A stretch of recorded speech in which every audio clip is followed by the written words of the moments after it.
We're here on Coronation Avenue, where our city's newest emergency winter shelter, Welcome In, is hosting an open house to help answer questions, show off the facility, and recruit volunteers. So Welcome In is a temporary emergency winter shelter that has been set up just for 3 months to make sure that people are safe over the coldest months of the year here in Kelowna. I think that the more we know, it just reduces stigma, right? When you actually understand who the people are who may be living on the street, I think that it makes it a little bit less scary as well. And so we have the opportunity here for people to come down and meet with a mom who has actually lost a couple of children who have to the opioid crisis. And also I have somebody here who's going to be providing some training on the base causes of homelessness, and also providing some tips and tricks sort of on how to work with people experiencing homelessness if you encounter them in the community. Set to open its doors on January 1st, the shelter has slightly modified its intake process to better accommodate those in need and welcome in 20 individuals to the 24/7 facility. Basically, it will be a first come, first serve, but initially, the first night we open, what we're going to be doing is taking people from the mats in the other shelter that are in overflow right now, just to help alleviate that for those other agencies that are over capacity. So we'll be initially doing that, and then we'll be accepting people on a first come, first serve basis who are living on the streets.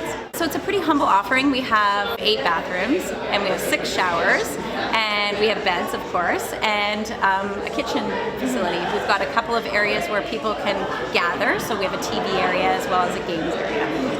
Eventually, the shelter hopes to raise its capacity to 40 occupants. But first, they will have to fulfill the need of nearly 540 volunteer shifts.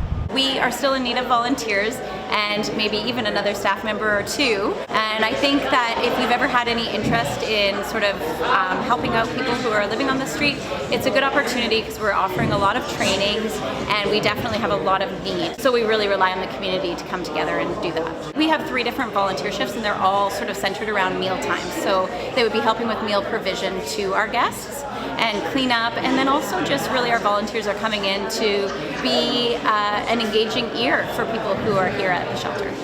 Perfect. Anything else that you want to put out to the community in regards to how they can help out, or just about Welcome In? I think that I just really want to say a huge thank you to our community, because I find that we hear a lot of bad news, and this has been really good news. The people in our neighborhood have been very supportive, the businesses, the City of Kelowna, BC Housing, volunteers, like it's actually really astounding, the media, so I think that it's important to acknowledge that. For more information on how you can volunteer or how to apply as a staff member, you can visit welcomein.org. For KelownaNow.com, I'm Savannah Bagshaw.